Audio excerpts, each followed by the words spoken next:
Hey everyone, Marcus here, the weather coach, back with another video. And now you have it. You have secured your first broadcast meteorologist job. Okay, what are you supposed to do as you get ready to officially start that job?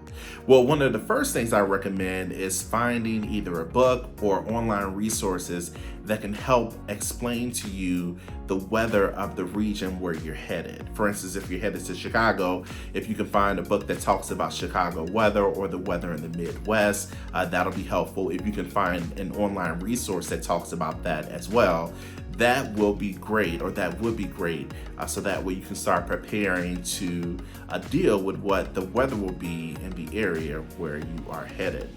Next, I want you to think about where you want to live. I know me personally, I always try to live as close to the TV station as possible so that if any emergencies come up, I can get to the station very quickly.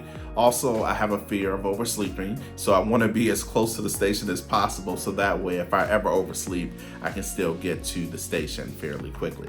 So really think about where you want to live. Do you want to live close? Do you want to live a little farther out? How will your commute be? How will that impact you getting to work? How much of your day will be spent commuting? I think all of that is important as you think about working as a broadcast meteorologist or even as a professional in any field. Just thinking about how long that commute could be, because if you have a commute that's, let's say, an hour, that can be pretty exhausting if you have to drive an hour to work and then an hour back home from work at the end of every night.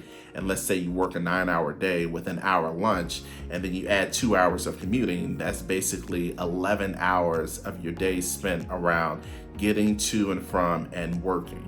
And sometimes people just don't like that. So really think about where you want to live, and I think that can make a big difference. The next thing I want you to think about is what you are going to wear.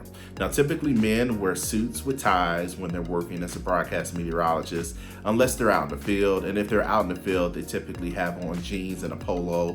For women, most women typically wear dresses, but women can wear anything that's business professional, just like men can. So if women want to wear suits, they can as well. But it's more common in my experience to see more women wearing dresses. But either way, think about what you want to wear and make sure two things. Make sure that it's comfortable and it fits you. And it doesn't matter the size you are or how small you are or how big you are. Just really make sure the clothes fit you and they are comfortable, because if you're comfortable, you can do your job as a presenter.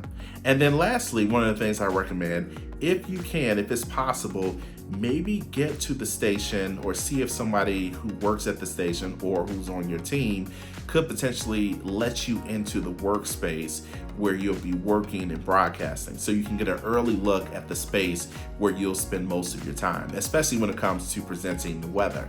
Having the understanding of the space where you're presenting can help you ultimately become the best presenter you can. And you should get an opportunity to really get familiar with the space when you officially start, but I definitely think it would never hurt, and it doesn't hurt, to get an early look at the space you'll be working in, so that way you can start to mentally prepare and even set up a space at home where you are now to start practicing to do the best job you can.